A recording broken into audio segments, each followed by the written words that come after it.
मंत्रालयातील संरक्षक जाळीवर उडी मारत आंदोलन, पोलिसांनी उडी मारणाऱ्या आंदोलकाला ताब्यात घेतलं। महसूल विभागामध्ये काम होत नसल्यानं तरुणाची टोकाची भूमिका। मसाजोगमध्ये ग्रामस्थांचं अन्नत्याग आंदोलन सुरू, ग्रामस्थांच्या प्रशासनाकडे 7 मागण्या। जरांगे पाटलांच्या विनंतीनंतर देशमुख कुटुंबियांनी पाणी पिलं। मसाजोगकरांच्या अन्नत्याग आंदोलनाला वारकरी संप्रदायाचा देखील पाठिंबा। भागचंद महाराज झांडे बीडच्या मसाजोगमध्ये दाखल, संतोष देशमुख हत्या प्रकरणामधील 7 मागण्यांसाठी आंदोलन। इंद्रजित सावंतांना आलेल्या धमकीचं कोल्हापुरामध्ये पडसाद, कोल्हापुरातील मराठा समाज आक्रमक, धमकी देणाऱ्यावर कारवाई करण्याची मराठा समाजाची मागणी। नागपुरामधील प्रशांत कोरटकरच्या निवासस्थानी पोलीस सुरक्षा वाढवली, कोरटकरनं धमकी दिल्याचा इंद्रजित सावंत यांचा आरोप। कोरटकरच्या घरी 2 पोलीस आणि 2 होमगार्ड तैनात। बारामती आणि परळीमध्ये नवीन पशुवैद्यकीय पदवी महाविद्यालय स्थापन करण्यास मंत्रिमंडळ बैठकीमध्ये निर्णय। दोन्ही कृषी महाविद्यालयांसाठी प्रत्येकी 564.58 कोटींच्या निधीला मंजुरी। बुलढाण्याच्या चिखलीतील भाजप आमदार श्वेता महाले यांची सुरक्षा वाढवली, जीवे मारण्याच्या धमकीनंतर महाले यांना एस्कॉर्ट सुरक्षा।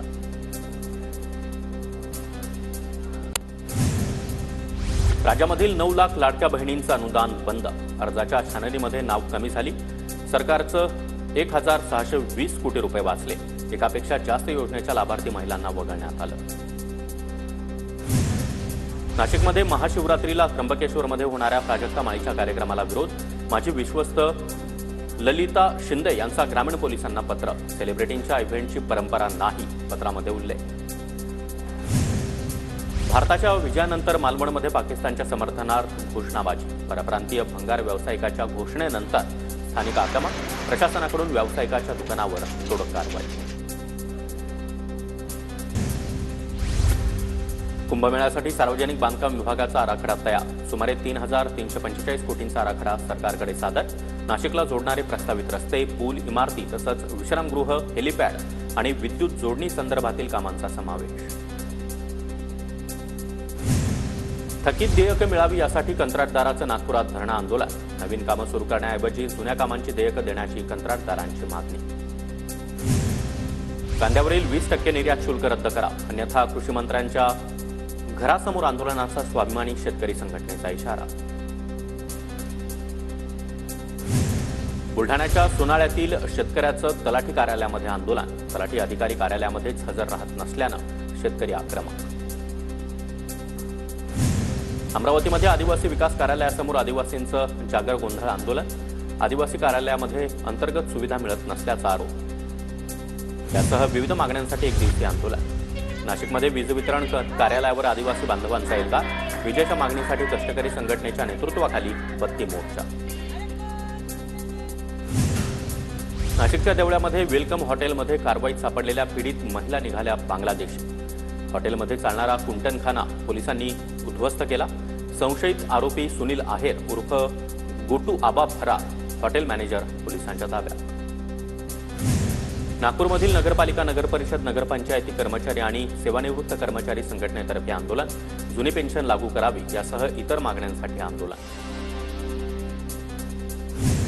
सांगली महापालिकेसमोर वाढीव घरपट्टी बिलांची होळी, घरपट्टी करवाढ विरोधी समिती आणि पवारांच्या राष्ट्रवादीचं आंदोलन, वाढीव घरपट्टी जिजिया कर रद्द करण्याची मागणी। अहिल्यानगरमध्ये मार्च महिन्यामध्ये विखे थोरात कारखान्याच्या निवडणुकांची रणधुमाळी, आज प्रारूप तर 21 मार्चला अंतिम मतदार यादी प्रसिद्ध होणार। लातूरमधील गंगापूरच्या विशेष ग्रामसभेला खंडपीठाची स्थगिती, 11 सदस्य असलेल्या गंगापूर ग्रामपंचायतीमध्ये सरपंच विरुद्ध सदस्य असा वाद, लोकनियुक्त सरपंच शीतल गायकवाड यांच्या विरोधात अविश्वास ठराव आणण्यासाठी आजच्या आयोजित बैठकीला औरंगाबाद खंडपीठाची स्थगिती। छत्रपती संभाजीनगरमध्ये लोकसभा विधानसभा निवडणुकीचा खर्च 60 कोटींच्या घरात गेल्याची माहिती, जिल्ह्यामध्ये दोन्ही निवडणुकांसाठी 3000 मतदान केंद्र, 31 मार्चपर्यंत या खर्चाची पडताळणी पूर्ण होणार, 20 कोटी रुपये कर्मचाऱ्यांचं मानधन तर मंडप आणि मतदारांना पुरवल्या गेलेल्या सुविधांसह प्रशासकीय खर्चाचा समावेश। जालन्यामध्ये 6000पेक्षा अधिक विद्यार्थ्यांचे आधार उपलब्ध नाहीत, तर 10,000 विद्यार्थ्यांच्या आधारमध्ये त्रुटी, झेडपी, नगरपालिका आणि अनुदानित शाळांमधील विद्यार्थ्यांसाठीच्या योजनांच्या अंमलबजावणीसाठी आधार प्रमाणीकरणाच्या शासनानं सूचना दिल्या होत्या। परभणीच्या सेलूमधील कृषी विभागाचे 7 अधिकारी निलंबित। समृद्धी महामार्गामध्ये जाणाऱ्या जमिनीवरील वृक्षांचं मूल्यांकन चुकीच्या पद्धतीने केल्याचा ठपका। कृषी विभागाच्या कक्ष अधिकाऱ्यांकडून निलंबनाचे आदेश। बीडमधील श्री क्षेत्र मच्छिंद्रनाथ देवस्थान गड परिसरामधील नो डेव्हलपमेंट झोन रद्द करण्याची मागणी। शेंडगेवाडीमधील ग्रामस्थांचं जिल्हाधिकारी कार्यालयासमोर आमरण उपोषण। नो डेव्हलपमेंट झोनमुळे घरांचं विहिरींचं बांधकाम बंद झाल्यानं ग्रामस्थ अडचणीत। बुलढाण्याच्या खडकपूर्णा नदीपात्रामध्ये अभ्यासकांना रांजण खळगे आढळले। नैसर्गिकरित्या तयार झालेले हे रांजण खळगे पर्यटकांचं लक्ष वेधून घेत आहेत। लातूर जिल्ह्यातील उदगीरमध्ये पोलिसाला मारहाण। वाहनांची तपासणी करणाऱ्या पोलीस कर्मचाऱ्याला मारहाण। मोटरसायकल चालकाला लायसन्स मागितल्यावरून वाद। गुन्हा दाखल। लातूर जिल्ह्यामध्ये युवा प्रशिक्षणार्थींचा मोर्चा। मुख्यमंत्री युवा प्रशिक्षणार्थी योजनेमध्ये नियुक्तीचा कार्यकाळ संपल्यानं मुदतवाढ देण्याची मागणी। धाराशिवच्या मुरुममध्ये भाजप युवा मोर्चाकडून गांधीगिरी आंदोलन। फुटलेल्या पाईपलाईनच्या पाण्यामध्ये झाडं लावून आणि रांगोळी काढत आंदोलन करण्यात आलं। बुलढाण्यामध्ये जीबीएसचा दुसरा रुग्ण आढळला। नारायणखेडमधील 9 वर्षीय मुलाला जीबीएस आजाराची लागण। अकोल्यामधील शासकीय रुग्णालयामध्ये उपचार सुरू। जळगावच्या भोरटेक शिवारामध्ये वन्य प्राण्यांमुळे पिकांचं मोठं नुकसान। वन्य प्राण्यांपासून पिकांच्या रक्षणासाठी शेतकऱ्यांचं जागरण। सोलापूरच्या माढ्याच्या गवळीवाडीमध्ये भीषण पाणी टंचाई। महिन्यातून 1 ते 2 वेळा गावाला पाणी पुरवठा। पाणी टंचाईनं हैराण झालेले नागरिक आंदोलनाचा इशारा त्यांनी दिलाय। हिंगोलीच्या जवळा बाजार परिसरामध्ये पाण्यासाठी नागरिकांचं उपोषण। पुरुषांसह महिला वर्ग देखील उपोषणामध्ये सहभागी। 2 दिवस कोकणातील तापमानामध्ये मोठी वाढ होण्याची शक्यता। कमाल तापमान 25 तर किमान तापमान 36 अंशांच्या पुढे जाऊ शकतं। हवामान विभागाचा अंदाज। कराड नगरपालिकेकडून 5 कोटी रुपयांची झाडं लावण्याची टेंडर प्रक्रिया वादामध्ये। प्रकरणाची चौकशी करण्याची मागणी। जिल्हाधिकाऱ्यांकडे तक्रार। मीरा भाईंदरच्या काशीमीरा परिसरामधील ऑर्केस्ट्रा बसवर पालिकेची कारवाई। नियमांचं उल्लंघन करून बारमध्ये व्यवसाय सुरू असल्याची तक्रार।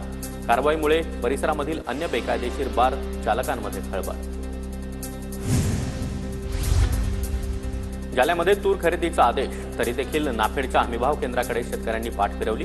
जिल्ह्यामध्ये आतापर्यंत 20% शेतकऱ्यांकडून तूर खरेदीची नोंदणी।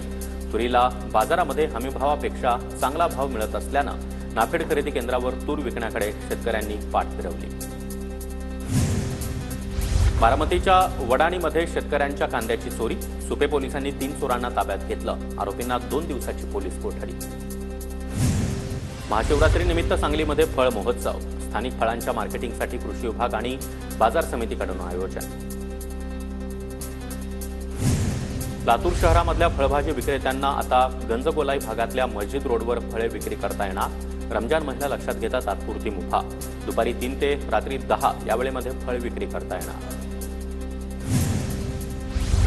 धाराशिव जिल्ह्यामधील शेतकऱ्यांच्या बँक खात्यावर अतिवृष्टीचे 137 कोटी रुपये जमा। बाधित असलेल्या बाकी शेतकऱ्यांना केवायसी पूर्ण करण्याचे आमदार राणा जगजितसिंह पाटील यांचं आवाहन।